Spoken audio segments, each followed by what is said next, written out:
سوال یہ پیدا ہوتا ہے کہ کیا آدم علیہ السلام کی بیوی حوا سے پہلے بھی کوئی بیوی تھی؟ کیونکہ اسرائیلیات میں یہودیوں کے ہاں ایک کہانی موجود ہے ایک عورت کی جس کا نام تھا للت۔ تو اب سوال یہ پیدا ہوتا ہے کہ کیا مسلمان بھی اس للت نامی عورت سے واقف ہیں یا نہیں، اور اگر نہیں تو یہود اس کے بارے میں کیا کہتے ہیں؟ اسرائیلیات میں سے یہ بات ہے، اور یہ بات کسی اسرائیلیات کی مشہور ٹیکسٹ میں موجود نہیں ہے، بلکہ وہ خود مانتے ہیں کہ 9 یا 10 صدی میں، یعنی اب سے کوئی 1100 سال پہلے، بعض لیجنڈز ایک کتاب میں جمع کیے گئے جس کا نام تھا الفابیٹ آف بن سیرا۔ اس میں ایک واقعہ آتا ہے، وہ لکھتے ہیں کہ اللہ تعالیٰ نے آدم علیہ السلام کو تخلیق کیا تو ساتھ ایک عورت بھی تخلیق کی۔ اس عورت کو بھی زمین سے اسی مٹی سے بنایا گیا جہاں سے آدم کو بنایا گیا۔ تو چونکہ وہ آدم کی ہم پلہ تھی، اس لیے اس نے آدم کے آگے سبمٹ ہونے سے انکار کر دیا اور سارا وقت لڑتی جھگڑتی رہی۔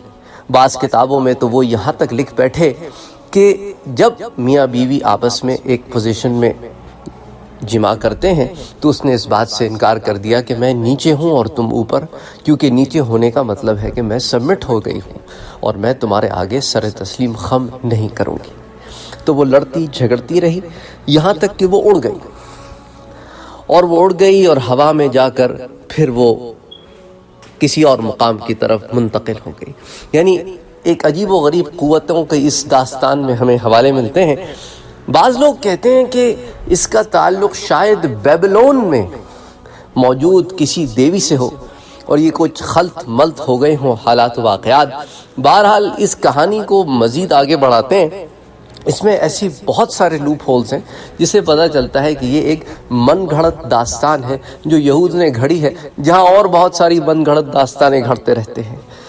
جیسے انہوں نے سکندر اعظم کے بارے میں عجیب و غریب سی داستانیں گھڑی، اور پھر ذوالقرنین کے بارے میں کہنے لگے کہ وہ گھوڑے سریا پہ باندھتا ہے۔ تو بابا اگر گھوڑے سریا پہ باندھتا ہے تو جنگ میں اتنی دور جا کے لاتا ہے کیا؟ بس اسی طرح کی ایک گھڑنتو یہ بھی ہے۔ تو کہتے ہیں بہرحال کہ وہ ہوا میں اڑ گئی، اور جب وہ ہوا میں اڑ گئی تو آدم علیہ السلام نے اللہ تعالیٰ سے درخواست کی، التجا کی کہ کائنات کے مالک، یہ عورت تو چلی گئی، اڑ گئی۔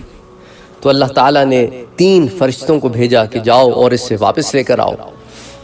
تو پھر جب وہ اس کی طرف گئے تو وہ کہتے ہیں کہ اسے انہوں نے پایا اس سمندر کے پاس، اس دریا کے پاس جہاں پر مصری غرق ہوئے، یعنی کہ فرعون غرق ہوئے۔ تو اب بعض تانے بانے یہ بنتے ہیں تو یوں معلوم ہوا کہ وہ جنت سے اڑ گئی اور دنیا میں آ گئی۔ تو اب کیونکہ یہ جو سمندر ہے، جو دریا ہے، جو پانی ہے، جہاں فرعون غرق ہوا وہ تو دنیا میں ہے، تو کہنے لگے کہ بھئی وہ یہاں آ گئی۔ یہاں آ گئی تو فرشتوں نے اس کو آ کے پکڑ لیا۔ پھر اس کے بعد ایک لمبی گفت و شنید ہوئی۔ اس نے کہا کہ نہیں، میں تو آدم کے تمام بچوں کو جو ہے وہ نقصان پہنچاؤں گی، جو مرد ہوں گے ان کو 8ویں دن تک ان پہ مسلط رہوں گی، اور جو لڑکیاں ہوں گی ان پر 20ویں دن تک مسلط رہوں گی، اور عجیب و غریب سے واقعات، کہانیاں۔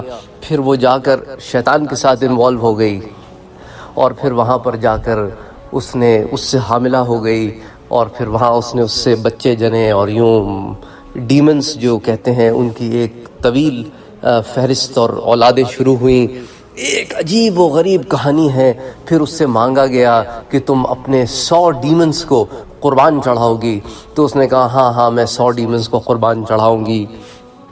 ایک عجیب کہانی ہے کہ بندہ پڑھتا ہے، سنتا ہے تو سوچنے پہ مجبور ہوتا ہے کہ نہ لکھنے والے کو شرم آئی، نہ سننے والوں کو شرم آئی، نہ کہنے والوں کو شرم آئی کہ کس قسم کی گھڑنتو باتیں لکھتے ہیں، اور کس کے بارے میں لکھ رہے ہیں، اور کیا لکھ رہے ہیں۔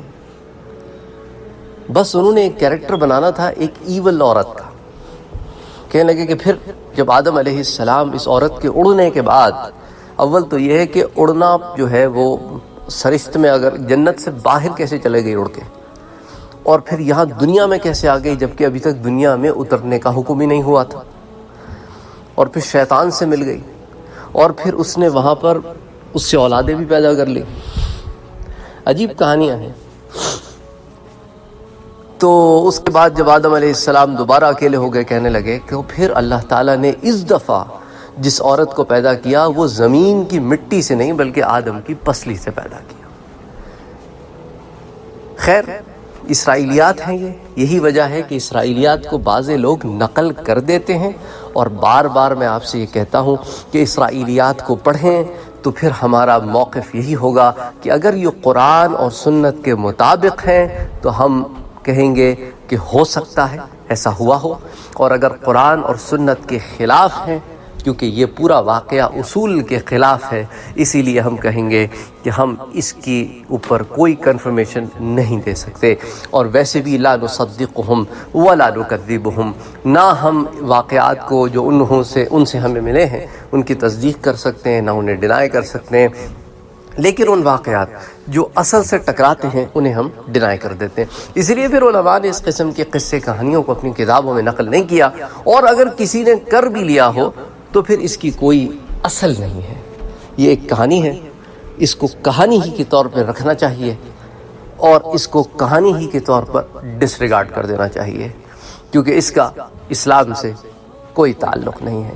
نہ ایسی کوئی عورت مورد وجود میں آئی، نہ بی بی حوا سے پہلے آدم علیہ السلام کی ایسی کوئی بیوی تھی جو فضاؤں میں اڑ گئی، ہواؤں میں اڑ گئی، جس نے آدم علیہ السلام سے انکار کیا، کیونکہ جنت وہ جگہ ہی نہیں تھی جہاں ایسا کیا جا سکے، اور نہ اس طرح کی کسی صلاحیت کو انسان کو دیا گیا. اور پھر وہ جا کر شیاطین سے رشتہ استوار کر بیٹھی، اور وہاں اس نے شیاطین سے اولاد پیدا کی.